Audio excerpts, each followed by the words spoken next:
राधे राधे दोस्तों, कैसे हो आप सब। आई होप आप सभी बहुत ज़्यादा अच्छे होंगे। तो दोस्तों, बैसाख पूर्णिमा को हमारे हिंदू पुराणों में बहुत ज़्यादा पवित्र एवं फलदायी तिथि बताई गई है। और भविष्य पुराण में वर्णन है कि इस दिन प्रातःकाल नदियों और सरोवर में स्नान करने के बाद दान पुण्य का विशेष महत्व होता है।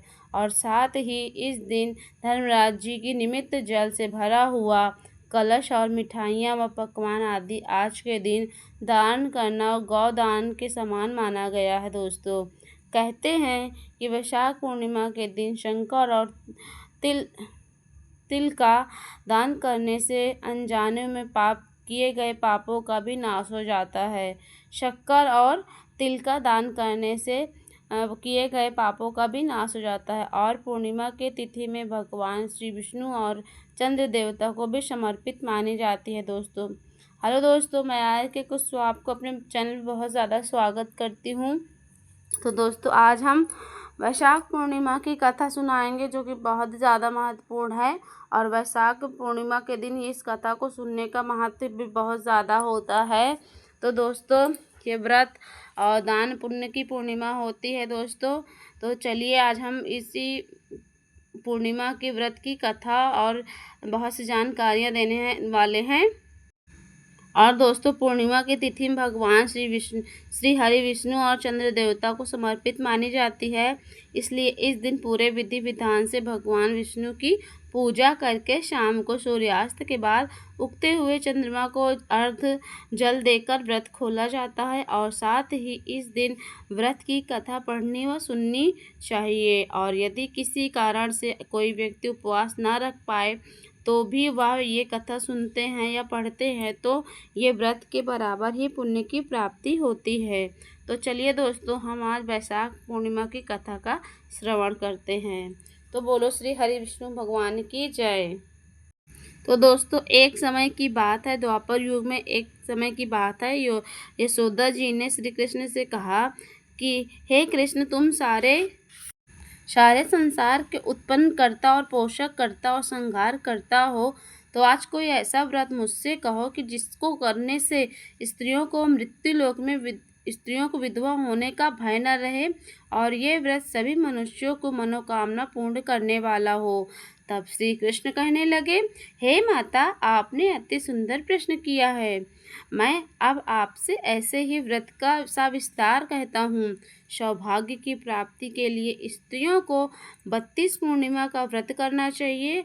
और इस व्रत को करने से स्त्रियां सौभाग्य संपत्ति की प्राप्ति होती है। यह व्रत अचल सुहाग देने वाला होता है। यशोदा जी कहने लगी कि हे कृष्ण, सबसे पहले इस व्रत को मृत्युलोक में किसने किया था और इस व्रत में कौन सी कथा पढ़नी व सुनी जाती है, इसके विषय में विस्तार पूर्वक मुझसे कहो। तब भगवान श्री कृष्ण कहने लगे कि इस भूमंडल पर एक अत्यंत प्रसिद्ध राजा चंद्रहास में बलित उन अनेक प्रकार के रत्नों से परिपूर्ण कृतिका नाम की एक नगरी थी। और उसी नगरी में एक घनेश्वर नाम का एक ब्राह्मण था और उसकी पत्नी अति सुशील एवं रूपवती थी। दोनों ही उस नगरी में बड़े प्रेम के साथ रहा करते थे। घर में धन्य धान की कोई कमी नहीं थी, पर उन्हें एक बड़ा दुख था, क्योंकि उनके पास कोई संतान नहीं थी। वो इस दुख से अत्यंत दुखी रहा करते थे। एक समय एक बड़ा तपस्वी उस नगरी में आया और योगी उस ब्राह्मण को छोड़कर अन्य घरों से भिक्षा लाकर भोजन किया करता था। और वह योगी रूपवती से वह भिक्षा नहीं लेता था।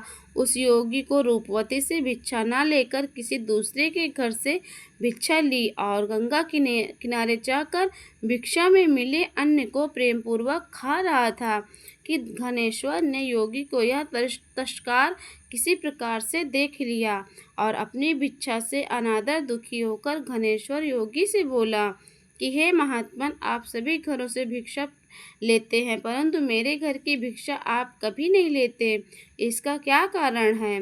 तब योगी महाराज कहने लगे कि मैं निसंतान के खर्च की भीख पतितों के अन्न के तुल्य होती है और जो पापियों के घर को अन्न खाता है वह भी पापी हो जाता है, क्योंकि तुम निसंतान हो।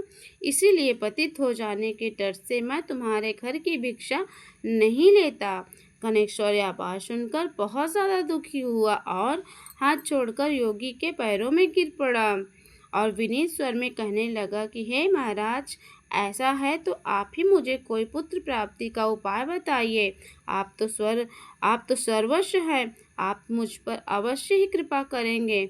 मेरे घर में अन्न धन की कोई कमी नहीं है, परंतु मेरे संतान न होने के कारण मेरे इस दुख को दूर कीजिए।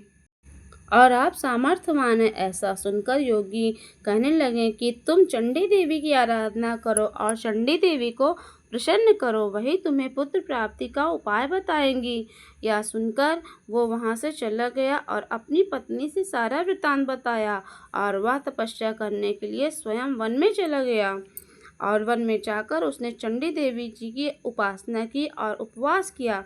इससे चंडी देवी 16वें दिन उसको स्वप्न में दर्शन दिया और कहा कि हे धनेश्वर, जा तेरे पुत्र होगा। मैं तुम्हारी तपस्या से बहुत प्रसन्न हूँ। तेरे पुत्र होगा, परंतु वे 16वें वर्ष की आयु में मृत्यु को प्राप्त होगा।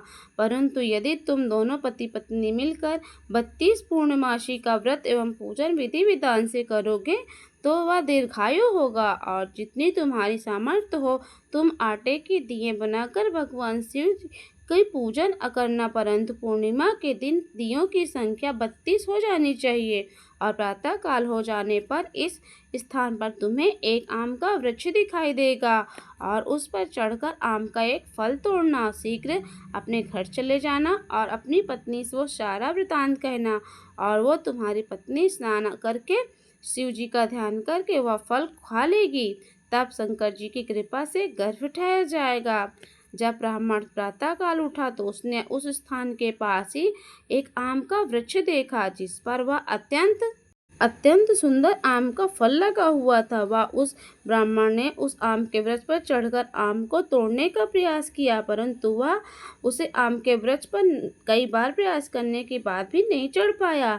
तब ब्राह्मण को बहुत चिंता हुई। फिर वह विघ्नहर्ता गणेश जी की वंदना करने लगा और बोला, हे गणेश भगवान, विघ्नकर्ता मंगलकर्ता करने वाले रिद्धि सिद्धि के ज्ञाता, मुझ पर कृपा करो। इस पर गणेश जी की प्रार्थना करके गणेश्वर शीघ्र के वृक्ष पर चढ़ गया और उसे उस आम के फल को तोड़ लिया और घर ले जाकर अपनी पत्नी को दे दिया। उसकी पत्नी ने अपने पति के कहे अनुसार उस फल को खा लिया और कुछ ही महीनों बाद वह गर्भवती हो गई और उसे एक अत्यंत पुत्र प्राप्त हुआ। वह आम उन्होंने देवीदास नाम रखा। और जब वह बड़ा हुआ तो उसे अपने मामा के साथ वह पढ़ने काशी भेज दिया गया। इस तरीके से और उन दोनों के साथ एक दुर्घटना घटी, जिस धोखे से देवीदास का विवाह हो गया। देवीदास ने कहा वो अल्प आयु पर फिर भी वह उसे